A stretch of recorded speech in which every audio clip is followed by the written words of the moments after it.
భక్తులందరికీ నమస్కారం అండి. దేవి అనుగ్రహం ఛానల్కి స్వాగతం. దుర్గమ్మ యొక్క ఆశీస్సులు మన అందరిపై ఉండాలి అని చెప్పి మనస్ఫూర్తిగా కోరుకుంటూ ఈరోజు దుర్గమ్మ మనకు అందించేటువంటి సందేశం ఏంటి అంటే, బిడ్డ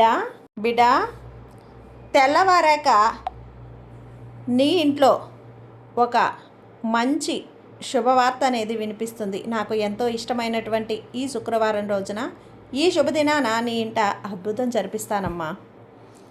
ఈ దుర్గమ్మ మాటలను నిర్లక్ష్యం చేయకుండా, పెడచెవిన పెట్టకుండా ఆఖరి వరకు విని అర్థం చేసుకొని జీవితం మారుతుంది బిడ్డ అని చెప్పి దుర్గమ్మ మన కోసం తెచ్చిన ఈ సందేశాన్ని వినే ముందుగా మన ఛానల్ని ఫస్ట్ టైం చూస్తున్నట్లయితే ప్లీజ్ సబ్స్క్రైబ్ చేసుకోండి ఫ్రెండ్స్. వీడియో నచ్చితే కనుక లైక్ చేసి సపోర్ట్ చేయండి. ఇక వీడియోలోకి వెళ్ళబోయే ముందుగా ఒక్కసారి మనకు బాగా తెలిసినటువంటి గురువు గారండి శ్రీ వారాహి అమ్మవారి జ్యోతిష్యాలయంలో జ్యోతిష్యం చెప్తున్నారు గురూజీ సుబ్రహ్మణ్యం రాజు గారు. Contact number 9989794560. ఈ గురువుగారు ఎలాంటి సమస్యనైనా సరే ఫోన్లోనే పరిష్కరించేస్తారు. నమ్మకంతో గురువుగారికి కాల్ చేయండి. నెంబర్ 1 స్త్రీ పురుష వశీకరణ స్పెషలిస్ట్. భార్యాభర్తల మధ్య కలహాలు రావటం, ప్రేమించుకున్న వాళ్ళు దూరం అవ్వటం, మనశ్శాంతి లేకపోవటం, శత్రుపీడ, నరఘోష, నాగదోషం, శత్రు ప్రయోగాలు, ఆరోగ్య సమస్యలు, ఆర్థిక సమస్యలు మరియు కుటుంబ సమస్యలు, ఎటువంటి సమస్యలకైనా సరే శాశ్వతమైనటువంటి పరిష్కారాన్ని అందిస్తారు గురూజీ సుబ్రహ్మణ్యం రాజు గారు. Contact number 9989794560. నమ్మకంతో గురువుగారికి కాల్ చేసి మీ సమస్యను పరిష్కరించుకోండి. జై వారాహి అమ్మ. ఇక వీడియోలోకి వచ్చేస్తే, బిడ్డ రేపు తెల్లవారితే శుక్రవారం నీ ఇంట ఈ శుభదినాన ఒక అద్భుతాన్ని జరిపిస్తానమ్మా. రేపు నువ్వు కోరుకునేటువంటి శుభవార్త ఇది. నేను ఊరికే చెప్పడం లేదు, ఇది నీ దుర్గమ్మ చెప్పింది చెప్పినట్లుగా ఖచ్చితంగా అలానే జరుగుతుంది తల్లి. నీకు నేను చెప్పినట్లుగా ఏదైనా సరే అద్భుతం అనేది చూపిస్తాను. నేను చెప్పాను కదా, నిర్లక్ష్యం చేయకుండా విను. నీ తల్లిని నేను మారుస్తాను. ఇది నా బాధ్యత, ఒక తల్లిగా నా బాధ్యత తల్లి. నేను చేసి పెట్టాలి కదా. నువ్వు ఇక ప్రశాంతంగా ఉండు. నీ జీవితాన్ని నీకు నచ్చినట్లుగా నేను మారుస్తాను. ఇక అన్నీ కూడా నీకు ప్రశాంతంగా ఉంటే, నీ దుర్గమ్మ చెప్పాను కదా తల్లి, ఏదైనా సరే ఈ దుర్గమ్మ చెప్పింది అంటే ఖచ్చితంగా జరుగుతుంది. తెల్లవారితే ఏం జరుగుతుందో ఇప్పుడు నువ్వు విను. ఈ దుర్గమ్మ మాటల ద్వారా ఈ సందేశాన్ని నీ ముందుకు తెచ్చాను. ఇప్పుడు నువ్వు ఒంటరివి అని భ్రమపడుతూ ఉన్నావు. చెప్పు, ఎందుకు నీకు తోడుగా నేను లేనా? నీ పక్కనే నేను ఉన్నాను కదా, ఎందుకు బాధపడుతున్నావు? ఎన్నో సందర్భాల్లో చెప్పాను నీకు నేను తోడున్నాను అని. అన్ని విధాలుగా కూడా నేను నీ పక్కనే ఉంటూ ధైర్యాన్ని అందిస్తున్నాను. ఆ ధైర్యం ఏమైపోయింది బిడ్డ? ఎందుకు నువ్వు నమ్మకాన్ని పోగొట్టుకుంటున్నావు చెప్పు. కాబట్టి ఈ దుర్గమ్మని నేను నీకు తోడున్నాను. నువ్వు ఎప్పుడూ కూడా ఒంటరివి అనుకోకు, దిగులు పడకు. అసలు అలా అనుకునే ప్రసక్తే ఉండదు. ఏకాంతంలో ఉన్నట్లుగా నువ్వు భావిస్తూ జీవిస్తూ ఉన్నావు. కాబట్టి 4 గోడల మధ్య కూర్చొని కన్నీటిని బయటకు పంపుతూ, నాకు తోడుగా ఎవరూ లేరు దుర్గమ్మ అని నన్ను అందరూ వదిలేస్తారు, నా జీవితం నేను ఇలా ఒంటరిగా ఉండాల్సిందేనేమో, నాకు తోడు ఎవరు రారా అని ఇలా ఎన్నోసార్లు రకరకాలుగా ఊహించుకొని బాధపడుతున్నావు. నువ్వే ఆలోచించు తల్లి. అందరిపై కూడా ఎంతో ప్రేమగా ఉంటున్నావు కదా. నా బంధాన్ని నా ప్రాణం కన్నా ఎక్కువగా ఇష్టపడుతున్నాను కదా దుర్గమ్మ అని ప్రతి క్షణం నన్ను చూసుకుంటున్నాను. అయినా సరే నీ కష్టం ఉన్న, ఆరోగ్య సమస్యలు వచ్చినా సరే నేను వెంటనే ముందుకొచ్చి, దుర్గమ్మ నాకే ఎందుకు ఇలా జరుగుతుంది, నా పిల్లలకు మంచి ఆరోగ్యాన్ని ప్రసాదించు, నా పిల్లలు బాగుండాలి, కుటుంబం సంతోషంగా ఉండాలి, ప్రశాంతంగా ఉండాలి అని ప్రతి క్షణం నేను నా బిడ్డల కోసం, బంధం కోసం, కుటుంబ సభ్యుల కోసం ఆరాటపడుతూ ఉన్నాను. మరి నాకే ఎందుకు దుర్గమ్మ ఇలా, నన్ను ఎవరు ఎందుకు పట్టించుకోవటం లేదు, అసలు ఎందుకు ఎవరు నన్ను అర్థం చేసుకోవటం లేదు, ఇలా నువ్వు బాధపడుతూ నన్ను అడుగుతూ ఉన్నావు కదా. నేను చెప్పేవన్నీ కూడా అక్షరాల సత్యమే కదా తల్లి. ప్రస్తుతం నువ్వు అన్నీ అనుభవిస్తున్న మాట నిజమే. నీ మనసులో అన్నీ కూడా ప్రశ్నలు తిరుగుతున్నాయి. అయితే ఈ దుర్గమ్మ సమాధానం అనేది నువ్వు జాగ్రత్తగా విను.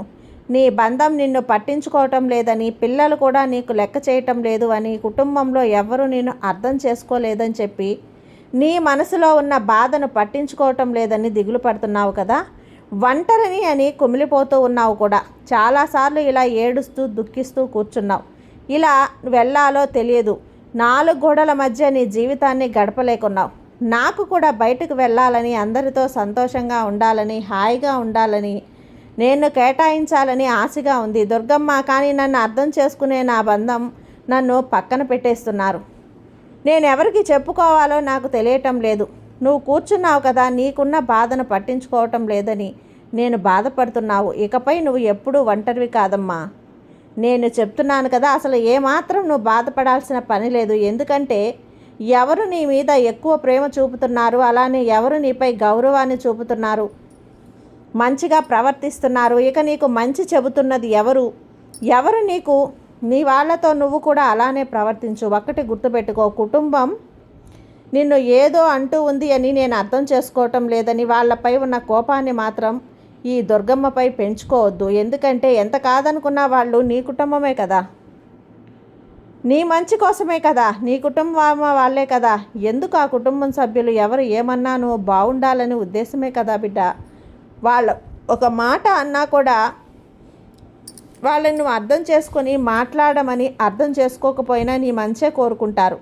కొంచెం వాళ్ళ మాటలు కటువుగా ఉన్నా నువ్వు అర్థం చేసుకొని తెలుసుకునే ప్రయత్నించు. ఎవరూ లేరని వాళ్ళకి తెలుసు.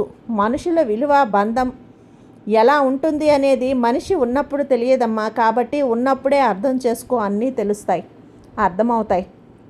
వాళ్ళు కొద్ది రోజుల్లో మాట్లాడతారు. మాట్లాడకపోతే ఇక నేను మాట్లాడిస్తాను కదా. ఈ దుర్గమ్మ వాళ్ళు నన్ను అర్థం చేసుకోలేదు, నువ్వు నా వద్ద వచ్చావు కదా, నేను వాళ్ళతో మాట్లాడేలా చేస్తాను. నువ్వు ఎంత దిగులుగా ఉన్నావో తెలుసు. నిజమైనటువంటి బాధను ఎప్పుడు అనుభవిస్తావో తెలుసా? నీ పరిస్థితిని నీ కుటుంబంతో పంచుకొని వారి ప్రేమానురాగాలు, ఆప్యాయలతో ఉండాలి. కానీ ఇలా ఒకరి మీద ఒకరు తెలిసి తెలియకుండా, ఒకరి మీద ఒకరు అనుమానంతో, కోపంతో నిన్ను బాధ పెట్టిన తర్వాత వారిని కూడా బాధ పెట్టడం, అర్థం చేసుకోలేదని నువ్వు వాళ్ళని విమర్శించాలని చేస్తే గనక కుటుంబం చిన్నాభిన్నమే. నీ కుటుంబ సభ్యులపై నీకున్న అభిప్రాయాన్ని నువ్వు స్వేచ్ఛగా చెప్పొచ్చు, అంతేకాని మాట పట్టింపులు దానివల్ల బంధాన్ని దూరం చేసుకునేలా ఉండకూడదు. నీ మనసులో వారి గురించి ఏమనుకుంటారో వాళ్ళకి కూడా తెలియదు. వారి మనసులో నీ గురించి ఏమనుకుంటారో నీకు తెలియదు కదూ. కానీ వాళ్ళకి ఉన్నటువంటి టెన్షన్కి, వాళ్ళకు ఉన్న పనులు, వారికి ఉన్న బిజీ లైఫ్ ఇలా మార్చేస్తూ ఉంటుంది. కాబట్టి ఒకరు ఎంత ప్రవర్తించినా సరే అలానే తిరిగి మళ్ళీ నువ్వు వాదనకు వెళ్ళకు. మనసుని అర్థం చేసుకో, అపార్థం చేసుకోవద్దు. ఒక మెట్టు దిగాలే కానీ అక్కడే ఉంటే బంధాలు నిలబడవు. ఎలా చెప్పు?